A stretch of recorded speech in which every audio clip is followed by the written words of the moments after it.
আপনি যদি ফেসবুক থেকে ইনকাম করার চেষ্টা করছেন তাহলে এই ভিডিওটি 1 সেকেন্ডও স্কিপ করবেন না, কারণ আমি আজ এমন কিছু মারাত্মক ভুল নিয়ে কথা বলবো যেগুলো অনেকেই প্রতিদিন করছে, যার ফলে ফেসবুক পেজে রেস্ট্রিকশন ও পলিসি ইস্যু বা রিস্ক কমে যাওয়ার মতো বড় সমস্যা পড়ছে। একটা মাঝে ভুলটি আমরা অনেকে করে থাকি, প্রফেশনাল মোড চালু করে আবার বন্ধ করা। অনেকে ইনকামের আশায় প্রফেশনাল মোড অন করে, কিন্তু কিছুদিন পরেই সেটি অফ করে দেয়।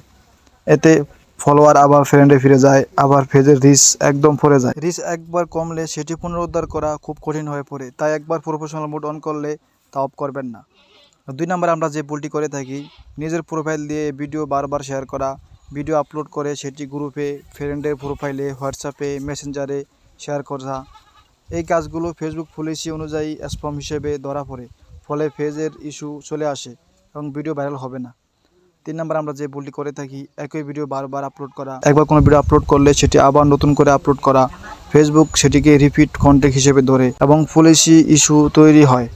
সবসময় নতুন অরিজিনাল কন্টেন্ট তৈরি করুন। 4 আমরা যে ভুলটি করে থাকি, কপিরাইট কন্টেন্ট ব্যবহার করা।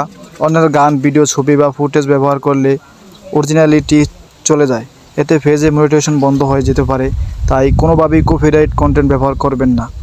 5 নম্বর আমরা যে ভুলটি করে থাকি, হট স্পিচ বা সেন্সিটিভ দৃশ্য দেখানো।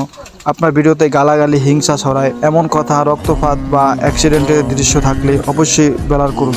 এসব কন্টেন্ট সেন্সিটিভ হিসেবে চিহ্নিত হয়, ভিডিও ডিলিট বা পেজ রিজেক্টেড হয়ে যায়। 6 নম্বর যে ভুলটা আমরা করে থাকি, একই নামে একাধিক পেজ খোলা। একটা পেজে রিচ না ফেলে অনেকেই একই নামে আরেকটা পেজ খুলে ফেলে, এমনকি একই ইমেইল, ছবি, ইনফো ব্যবহার করে। এটা ভুল। ফেসবুক এই ডুপ্লিকেট শনাক্ত করে এবং পেজ রিস্ট্রিক্ট করতে পারে। সবসময় নতুন পেজের নাম নতুন করে দিবেন, ইনফো দিয়ে তৈরি। 7 নম্বর যে ভুলটি করে থাকি, আপত্তিকর বা বাজে গ্রুপে ভিডিও শেয়ার করা। আপনার ভিডিও যদি এমন কোনো গ্রুপে শেয়ার হয় যেটা ফেসবুক গাইডলাইন লঙ্ঘন করে, তাহলে আপনার পেজকেও শাস্তি পেতে হবে।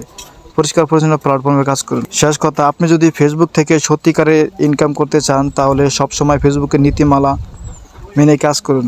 পরিষ্কার অরিজিনাল গাইডলাইন ফলো করা কন্টেন্ট তৈরি করুন। এই ভিডিওটি যদি আপনার উপকারে আসে তাহলে লাইক দিন, পেজটি ফলো করুন এবং আগামী টিপসগুলো পেতে সঙ্গে থাকুন। ভালো থাকুন, সচেতন থাকুন। ধন্যবাদ।